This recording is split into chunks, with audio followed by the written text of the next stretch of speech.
we are now in the fourth episode of our podcast called Geofinance. So, your host today will be Ivan. Hello, Ivan. How are you doing? Host or guest? Well, I suppose that both of our are hosts here. We're both hosts. Okay. At this moment. Yeah, we're currently both hosts, I guess. Okay. So, Ivan and Dragan, and today we are going to discuss whether this crisis, this coronavirus thing, is the Black Swan event or not. So, Ivan, would you be kind to open the discussion about this crisis and how do you see the things that are developing at the moment? Well, I mean, sure. It's in some respect it is a black swan event because it's unexpected. It's rare. It's something that happens, but it's not to blame for the economic crisis that's beginning because it's just a trigger. If you think of a gun, it's not the trigger that causes the bullet to go out. It's it triggers an explosion, but it's the chemical energy contained in the gunpowder that makes the bullet, that expels the bullet at high speed. And this is the same thing. So the pandemic started, and it's caused an explosion actually an implosion in this case, of a phony economy, of a phony recovery, of phony companies, zombie companies. I don't know what to call it exactly, but over leveraged companies that have been operating for decades now with a reckless policy on spending, with fueled by cheap money, fueled by low interest rates, engaging in share buybacks. It's a phony economy. It had to go down. It had to collapse. This is the collapse, and central banks are now trying to reflate the bubble, which is not going to work. But they're going to try it anyway. Good. Just to mention for those who do not know about what Black Swan actually is. Black Swan is the event that was pretty well described and analyzed by Nassim Nicholas Taleb, who made very good explanations, and he's also an author of books such as Anti-Fragile, Fooled by Randomness, The Skin in the Game. And he's somewhat between a modern-day philosopher and highly proficient quant person who had pretty good jobs in Wall Street, and he can be seen delivering many lectures about what Black Swan actually is. So in his book Anti-Fragile, he defines Black Swan as the large-scale, unpredictable and irregular event of massive consequence that hijacks our brains and make us to feel that we kind of or almost predicted Black Swan because they are retrospectively explainable. So, as you correctly put, the crisis was something that was looming, something that was around us for some time, but the Black Swan, actually not the Black Swan event, the pandemic speeded it up, so it made a bit more obvious. Do you think that without the virus, this crisis that is also a result of massive financialization would not break out in this magnitude? It wouldn't have been so abrupt. It wouldn't have been so massive at this exact moment in time, but it was mathematically inevitable because the cheap money, the zero interest rate policy, that was going on for a long time, and the Fed started tightening, in my opinion, too late. And when it started tightening, the economy was kind of chugging along for a couple of years, but then by late 2018, the economy was not doing well at all. If you remember, December 2018, there was an abrupt, the stock market started to tank. So they announced that they would stop tightening. They would first they announced that they would stop tightening, and then they eased. They cut interest rates a few times in 2019 before the virus. So this is not something that was not foreseeable. This did not come out of the blue. I mean, anyone who was paying attention saw this crisis from a mile away. The economic crisis, I mean, not the health crisis. The health crisis made things worse, and as you correctly pointed out, it sped things up. Things wouldn't have been this quick without this virus. But regardless, the economic crisis would have happened either way.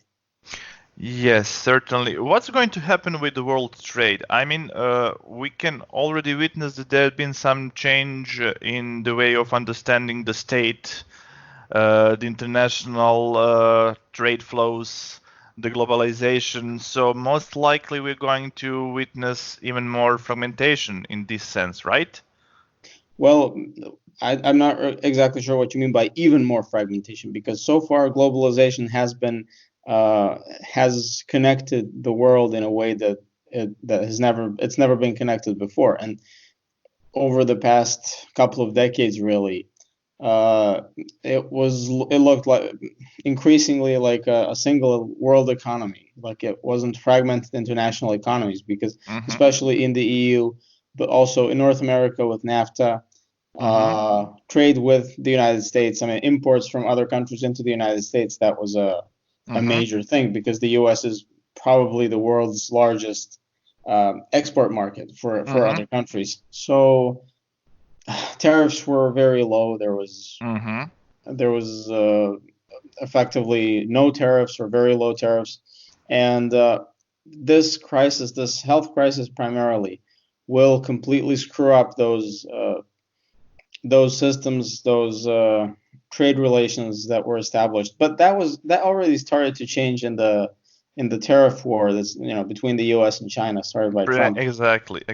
Yeah. So there, to some extent, the U.S. was already trying to wean itself off of this global trade system, but this will, of course, radicalize those changes, because now, whatever you try to do, you can't really stop this. This is something that's going to happen, whether you want it to happen or not, whether you like it or not. This is happening, and this is a triple crisis, really, because it's a crisis. It's a supply shock, because everything is produced in China. Almost everything is made in China, and China stops working for a few months. That means that nothing was being produced. You have a demand shock, because nobody wants to buy any goods, because everybody's saving as much as they can, because they need to buy food. And you also have a transportation shock, because the supply chain shock, because there is an established supply chain from a supplier through a transport company, a shipping company, customs company, all the way to your local supermarket. And if that is, that's gone, because ships are not going anywhere. Flights have been canceled for months now. In that environment, supply chains are practically non-existent.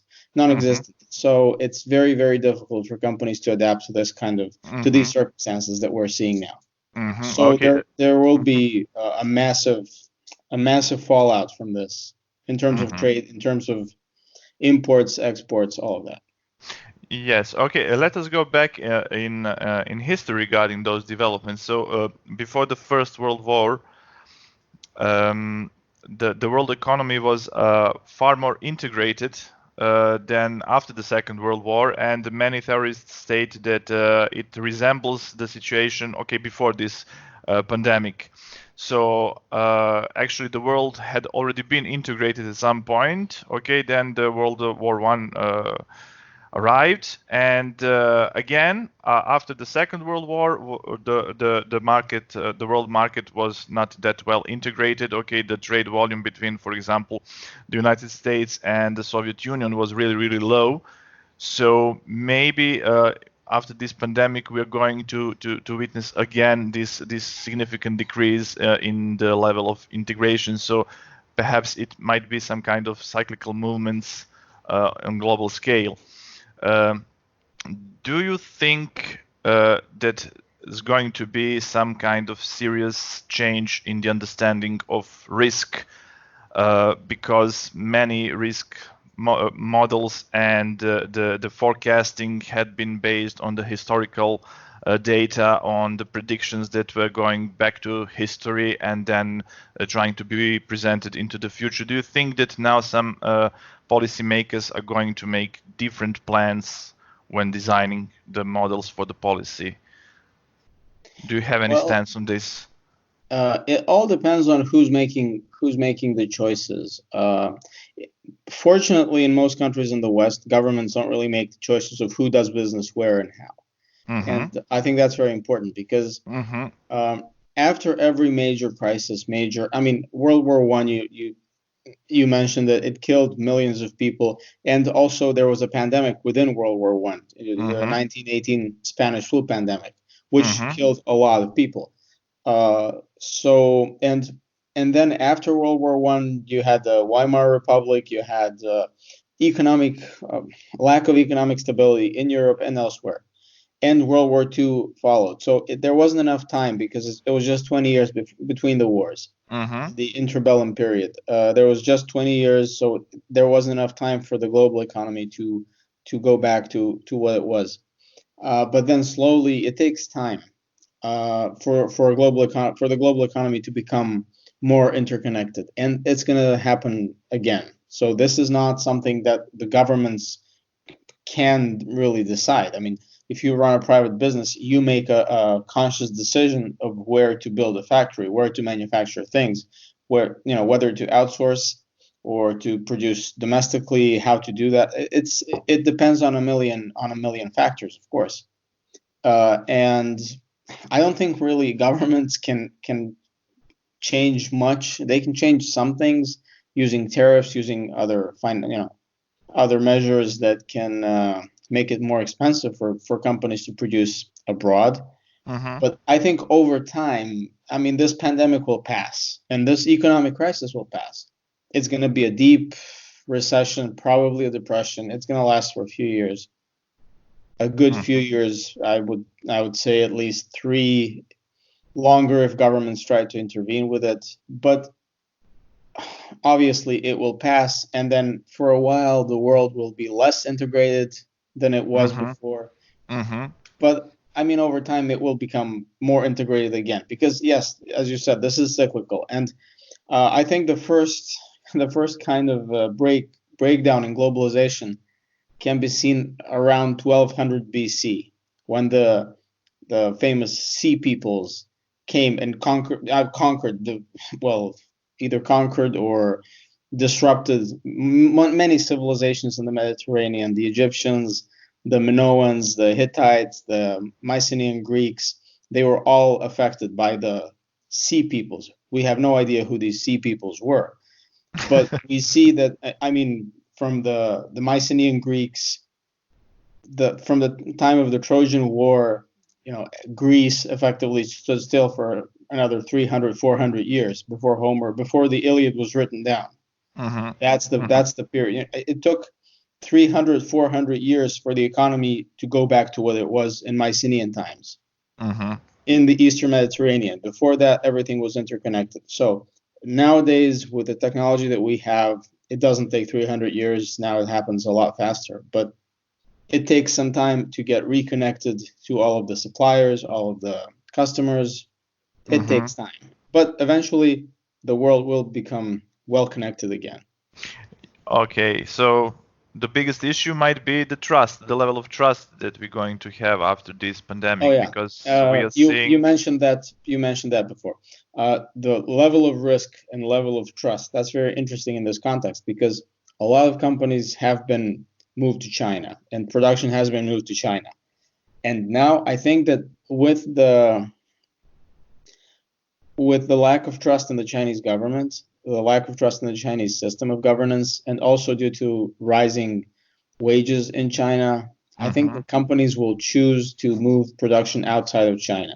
Where? Increasingly, they will move production to other, mostly Southeast Asian countries, Vietnam, Cambodia, Laos, maybe India, to countries with lower prices, countries with weaker governments, let's put it that way, because China's a large country, and China has a huge government, and China can, the Chinese government is very powerful, and it can decide to make it very difficult for these Western companies to do business. The Chinese government effectively forces Western companies to do business, in accordance with Chinese rules, Chinese regulations. Mm-hmm. And in some other countries, for example, if a Western company goes to a smaller Southeast Asian country, Cambodia, Laos, the local government there will not have that much power over the company. And also, if it's an American company, the U.S. government will have a lot more sway over that country. So it will be a different power dynamic, because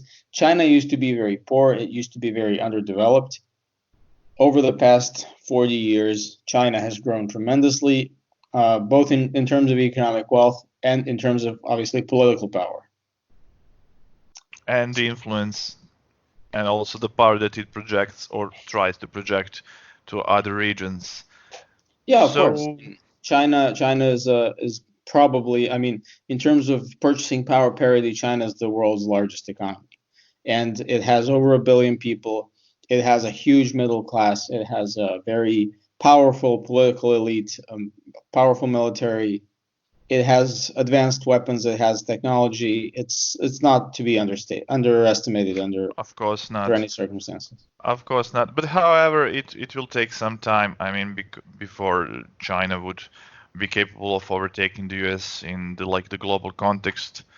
After this pandemic issue, do you think that we may also see some other changes in geopolitical landscape? Do you think that Russia might have a bit more influence in years to come? Do you think that Europe can do something in terms of better integration, like perhaps issuing these Corona bonds that are being discussed at this moment, or maybe we're going to see even more challenges within the European Union? Would you provide any brief comment on that? Well, I see powerful regimes, strong regimes such as China and Russia, handling this better than weaker regimes. Like the U.S., for example, the U.S. You may think it is a powerful country, obviously, but it doesn't have the regime in the U.S. The government of the United States does not have as much power over its citizens that China or Russia do, and this will be reflected. I mean, power structures in the West, and especially in Europe, will, all of the fragility in the system will be exposed by this virus, by this pandemic, because a lot of those countries have, the government barely has a majority, or it's a minority government supported by, a few other parties, minor parties. That's going to come to an end. Like many of the governments will be toppled in Europe. It's questionable whether Europe will be united, within a few years, because the European Union, as we have seen, is not. There is no solidarity. There is no united front against anything, or to achieve anything. Really, it's every man for himself. When the crisis comes, so it's very difficult to persuade the citizens of some of the more affected countries, such as Spain or Italy, that Germans really want to help them, that Germans are really in the same boat, because the moment there is a crisis, the Germans have closed the border and they're not in the same boat at all. They're in a German boat. Okay, this And sounds a bit the scary. Spaniards and the Greeks and the Italians, they're effectively left to fend for themselves. And this will affect the European Union deeply, and I think the European Union will suffer in terms of both economically. It will suffer a lot, politically it will suffer a lot, but also in terms of its unity, it will suffer a lot, because a lot of countries are now thinking about whether it makes sense to stay in the EU, to be part of this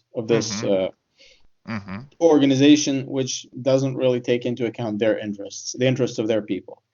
As for the United States, the power of the United States will go down following this coronavirus, because the U.S. is for a certain percentage of the global population, it stands as they imagine the United States as this impenetrable fortress, as this country that is, and especially, a lot of Americans believe that they are the indispensable nation, that the United States is the exceptional nation, that the United States has some kind of a divine mission to lead the world. And with the increasing number of coronavirus cases in the U.S., with the increasing death rate in the United States, that's going to start to change. And people who look to the United States for assistance, the United States is not going to help them. The United States itself is receiving help from other countries, including Russia. So, this it's the power projection of the United States is going to go down, regardless of the Hollywood stories that will be told about this virus. I'm sure the power of the United States will be decreased after a few years of this virus. Oh, that sounds interesting. So, let me put this bluntly. You think that actually Russia and China may geopolitically benefit from this pandemic shock at this moment? Yeah, and I have to add another very important thing, and that is Sure. The Middle East. I predict a lot of instability in the Middle East. I predict that a lot of governments will fall. Perhaps even Turkey, but definitely a lot of Middle Eastern governments. I predict a huge new wave of refugees, migrants, call them whatever you want, illegal immigrants coming to Europe from the Middle East. And Europe will be put to the test because a lot of countries are tired. Most countries are tired of these migrants, and especially Southern European countries, Greece, Italy, Spain, because they have to take the brunt of these migrants. And these migrants, they're not the peaceful refugees that most people, the mainstream media try to associate with the word refugee or whatever. They are young men who are violent. Many of them are Islamic extremists. Many of them are current or past terrorists or perhaps future terrorists. It will be very unwise for Europe to take them. And it will be also very difficult for Europe not to take them. So Europe will be in a lot of trouble with that. And yes, China and Russia will definitely benefit from this geopolitically because countries that are in Europe's orbit, sphere of influence, call it whatever you want, such as Ukraine, will see that the Europeans are not going to help them. So many people in Ukraine will start seeing Russia, perhaps, especially the pro-Russian people. They still exist in Ukraine, Eastern Ukraine, Southern Ukraine. There are a lot of Russian-speaking people, ethnic Russians, and they will push for more Russia in Ukraine in more Russian agenda. Yeah, well, more Russian influence, definitely, and they will vote with that in mind. And also Belarus. I mean, we see Lukashenko. He's becoming anti-Russian lately. I think that will be punished in the future because he has nothing to offer Europe. There is nothing that Belarus produces that Europe needs. Well, and he's very important to Russia. And maybe he's trying to negotiate something from Russia in this due process. He's definitely trying to negotiate something because he's one of the biggest losers from the Nord Stream pipelines and all that. Because now not only will Ukraine not get money from gas transit, but also Belarus, and he's obviously pissed because of that. But okay. But I mean, you have to be realistic. Without Russia, Belarus, nobody cares about Belarus without Russia. And it will be difficult for Belarus to maintain its independence, I would say, over the medium term, over the next decade, because it's a Russian-speaking country. Yes, of course. Bluntly. It's not, I mean, there is a Belarusian language, but nobody really speaks it. It's a Russian-speaking country. And by and large. And the population is integrated into Russian culture, Russian society. So it would be extremely difficult to pull it away from Russia. And also Europe has nothing to offer Belarus. Europe will not cancel visas for citizens of Belarus. Europe will have its own problems, huge problems in the Huge years challenges. to come. Yeah, huge challenges with migrants, with economics, with demographics. It will have huge challenges in the years and decades to come. I just don't see it. Yes. So we are living in very interesting times and challenges lie ahead. Good, even I think that's pretty much it for this episode. We will see the next time some other interesting topics. So I would like to say one big thank you for your time, and I truly Thank you. hope to hear from you soon. Okay? Yeah. Thank you very much. Thank you for your listening, and see you around. Bye. Bye.